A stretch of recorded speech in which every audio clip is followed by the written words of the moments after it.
Bonjour à tous et bienvenue dans cette chronique économique. Alors qui dit économie, dit économiste.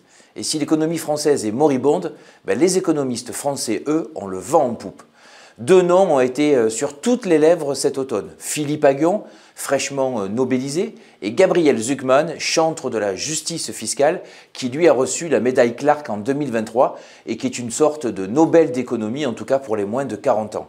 Nous avons donc deux économistes ultra médiatiques et prestigieux, reconnus, renommés, mais qui pensent totalement différemment.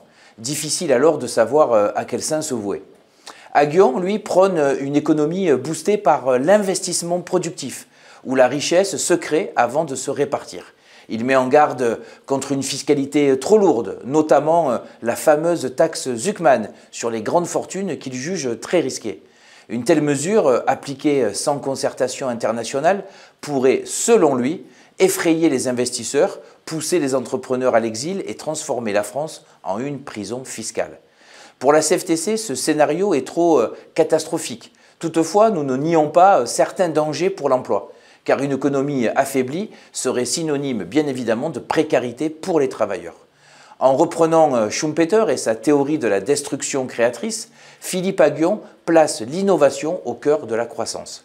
Ce concept, qui nous séduit par son potentiel concret, crée des secteurs nouveaux, des emplois qualifiés et les formations qui vont avec, des conditions de travail améliorées, que ce soit pour les cadres, les ouvriers ou encore les employés. Et dans toutes ces transformations de l'économie, les partenaires sociaux peuvent et même doivent jouer un rôle central. Cette politique, qui place l'innovation au cœur du projet, a le défaut d'être gourmande en investissement. Ce qui est compliqué dans une période où le niveau de déficit des finances publiques ne permet pas toujours de développer des projets structurants.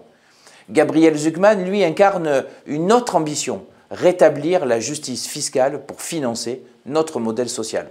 Ses travaux sur l'évasion fiscale et sa proposition d'une taxe sur les hauts patrimoines visent à réduire les inégalités et à améliorer les finances de l'État.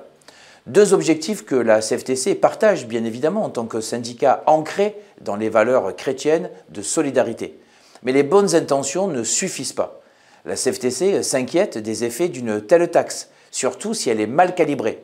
Taxer les patrimoines, y compris ceux des startups en phase de croissance, mais pas encore rentables, pourrait étouffer l'élan entrepreneurial. À l'heure où la France ambitionne de faire naître des licornes, un frein fiscal risquerait de compromettre la création d'emplois futurs. Pour la CFTC, l'approche Zucman est trop liée à l'immédiateté. Elle menace la dynamique même qui génère la richesse en confondant l'intérêt général, c'est-à-dire les finances d'aujourd'hui, et le bien commun, qui est la richesse de demain. La CFTC n'est donc ni un apôtre de Zucman, ni en mission pour Aghion.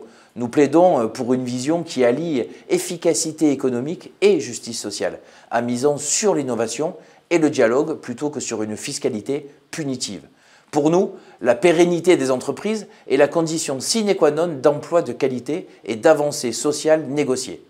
Sans création de richesse, il n'y a pas de redistribution durable. La CFTC ne rejette pas l'idée de justice fiscale, mais elle privilégie une approche équilibrée où l'innovation reste le moteur d'une économie au service des travailleurs. Un choix pour nous pragmatique, pour un avenir où croissance et solidarité vont de pair. Merci de m'avoir écouté et à très bientôt pour une nouvelle chronique.